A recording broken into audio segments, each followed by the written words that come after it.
Hi Capricorn, mid-month of August 2026, ito na po ang inyong reading. Kuha tayo ng ilang guidance advice, messages para sa inyo. Kamusta kayo Capricorn? Ano nga asahan nyo ngayong mid-August? Capricorn energy, any guidance po para sa mga taong ito? Message, hopefully tayo ay maging straightforward. Dahil medyo late na tong ating pagbasa sa mid-August. Dahil nag-uulan, the Queen of Wands. Kamusta kayo Capricorn? Para sa mga Capricorn po na maring makapakinig nito, the Hangman. Any guidance? Page of Swords. 9 and 10 of Wands. Sige, add pa tayo. Capricorn energy. Para sa mga Capricorn po na maring makapakinig nito, any guidance para sa kanila? 5 of Wands. Capricorn, the world or the universe, rather, na napakasipag ni 2 of Wands, King of Wands. Okay, medyo madami. Hindi natin pipigilan. Capricorn, I feel may balita, impormasyon kayong pwedeng ma-receive worldwide. The world ay narito. Hindi, kahit over the net, using the internet, social media, the 2 of Wands, connected din ito sa ibang bansa. Why not? Ayan. Although ang kaakibat nito ay may ilang challenges ng buhay na napaka-normal. Expect the unexpected. The Tower ay napakasipag ngayon. Card of the unexpected. So marahil kailangan kong ma-mention sa inyo kung nasaan si planet of the unexpected, Uranus. May topic tayo niyan. Actually, ito po ay nananatili sa inyong mga 6th house of work, your daily service. Tama ba? Yes. Yung pang-araw-araw niyo na trabaho, buhay, serbisyong totoo, at dyan din po pumapasok ang inyong mga kalusugan. Hindi isang health advisor si Moonchild Capricorn. Simpleng card reader lang tayo, pero halong sa ilang barahan nyo, no? Kita nyo, 9, 10 of Wands, may mga dalahin kayo, may bit-bit kayo dito. Pakita natin sa live para may paggalaw naman. So, ito yung ilang responsibilities, obligations, lalo pa po sa aking na-mention, work, sa inyong workplace. Oo. Expect the unexpected sa part na yan, guys. May mga, ito napaka-normal, wala naman talaga tayong control sa kung anong pwedeng iwan ng taas, ng universe, or ng mga tao sa paligid. Pero kayo mismo dito, syempre pa, nasa inyo ang paraan kung paano nyo ito panghahawakan. So, I feel na merong matatapos kayo dito. Syempre pa na trabaho, proyekto, reversal yung energy natin every time. Kung hindi kayo mismo, meron bang magta-transfer, maglilipat, may movement po kasi merong magta-travel.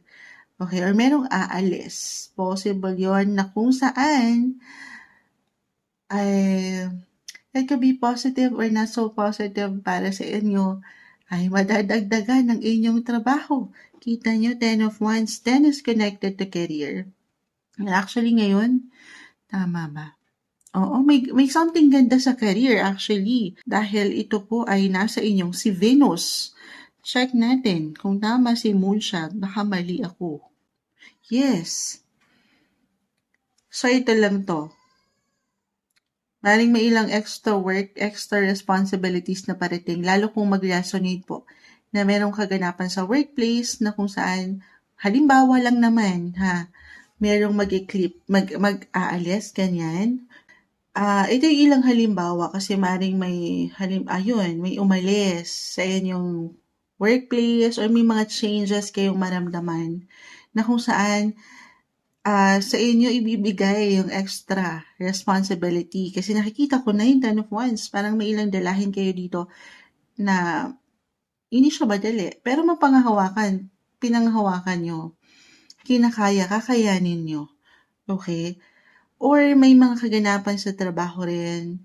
Sabi ko nga, ito may tension eh. or may ilang page of swords, may ilang impormasyon na hindi nyo asahan, hindi pala okay yung inyong mga natapos na proyekto. Halimbawa lang naman ito ha. So, get more information or ngayon pa lang by the time na mapanood nyo ito, double, triple check everything or mag-backup kayo ng mga files nyo kasi ayan, parang may ilang laban lang ako nakikita pagdating sa inyong mga buhay paggawa especially. But then again, sabi ko nga, panghawakan nyo to ng matiwasay. Pero, yes to opportunity guys ha, kasi si sixth house, aking ulitin, connected to sa inyo mismo, physical, mental, emotional, papakiramdaman din ng inyong mga sarili kung kakayanin nyo ba. Of course, if this is something extra work, hinainan ka ng iyong boss or ng iyong client ng trabaho, extra income yan. Pero extra responsibility din ang kaakibat. So, tanungin ang sarili kung kakayanin ba. Okay, or magagawa mo ba ito in time? Kasi baka dyan mag-appear yung tension. Okay, ganun yung nakukuha ko pong enerhiya. Ano pa? Nagahang si Moonshot kasi the hangman nakita ko dito. Babanggitin na lang natin itong kanina ko pa na-share sa reading natin mid-August kasi meron tayong darating na lunar eclipse, full moon lunar eclipse, and it will land in your third house. Third house, ang lawak ni third house guys. Communication, information, kung aking i-apply dito. Yes, kahit over the net.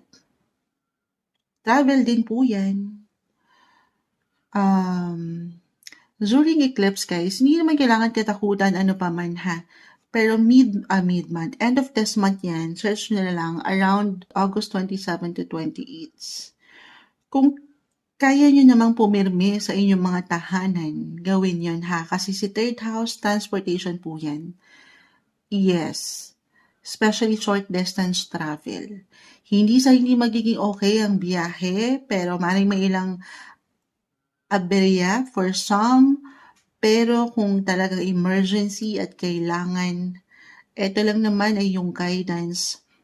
Get more information, research, double, triple check everything sa kung ano yung gagamitin nyo sa daan. Okay? The tower is here. Expect the unexpected. Okay? Yan lang naman. Maaring kailangan kong mabanggit yun. Pero kung meron namang chance na dito lang kayo, pumirmi kayo sa inyong mga bahay, end of this month, gawin yun. Capricorn. Okay? Other messages, ang lawak po ni third house. Full moon kasi, sign of endings. Endings for new beginnings. Okay? Communication sector. Diyan pumapasok ang inyong mga siblings, relatives, if ever. Kung meron kayong mga kapatid, your cousins, your neighbors. Oo. Check ko lang ha kung nasaan si Mercury ngayon. Okay, si Mercury right now ay nasa inyong mga 8th house, communication. Pero yung na-mention ko, nagbibigay din again, may eclipse tayo, yun yung so yung share ko rin sa inyo, full moon, communication. Minsan may na-mention lang po si Moonchild ha, kung bago lang po kayo nakakapakinig sa akin, ilang info pagdating sa astrolohiya, hindi na ito kailangan laliman pa. Pero ganun din yung maiwan ko ha, iwas kayo sa tension pagdating sa communication, lalo pa sa ilang pamilya, okay? Kung kailangan nyo mag-pause, mapagnilay muna bago pa angadin ng boses, gawin yun. Kasi maaaring maging diretso, reversal yung energy, pwedeng kayong mismo ito na go with the flow, sasabay lang. Hindi nyo bibigyan ng limita ang inyong mga sarili. The tower is here. Hindi nyo mapigilan, lalo kung pangungunahan kayo ng inyong mga emosyon. So, take it easy. Hinga muna. Alam nyo, note to self to kay Moonchild. Kapag mga ganyan, hindi natin napipigilan. Kahit over the net ha, think before you click. Ganon din yung maiwan ni Moonchild. Get more information, research. Kung kinakailangan nyo munang pag-aralan yung bawat pwede niyong i-post or pwede niyong paangatin na boses, lalo pa sa mga kapamilya. Kasi si third house, guys, your cousins, kung meron kayo, kapatid, kapitbahay niyo. Baka meron kayong tension dyan ha. Hinay kayo. Okay, ganun yung enerhiya po na aking nakikita. Speaking of energy, natural placement niyo po, yung planet ruler, si Mars, ay nasa inyong mga 4th house ngayon. I mean, tama ba? 7th house and 4th house. Okay. So, maybe kailangan kong mabanggit din to ha. Kanina na-mention ko to before your sign, Sagittarius. Nag-uulan kasi ngayon. So, double, triple check din sa inyong mga tahanan. Baka may mga kailangan kayong kumpunihin dyan. May mga, 4th house po kasi is water, sign of Cancer. Ang planet ruler nyo dyan, natural planet ruler nyo dyan is si Mars, energy. So, I feel kailangan ko lang mabanggit yun, additional information na sabi mo, Moonshot, magstay ako sa bahay. Tapos, sa bahay naman may ganapan din. Saan ba ako lulugar? Hindi, kasi nga nag-uulan ngayon. Kanina na-share ko sa mga Sagittarius. Baka meron kayong kailangan lang concern na tutukan dyan, kumpunihin, pahintulutan na. I mean, huwag yung baliwalain. Okay? Pero more of information ang pwedeng umangat sa inyo, guys. Balita, lalo rin kung ang trabaho nyo po ay may kaugnayan sa ibang bansa. Since pang worldwide ang umaangat dito.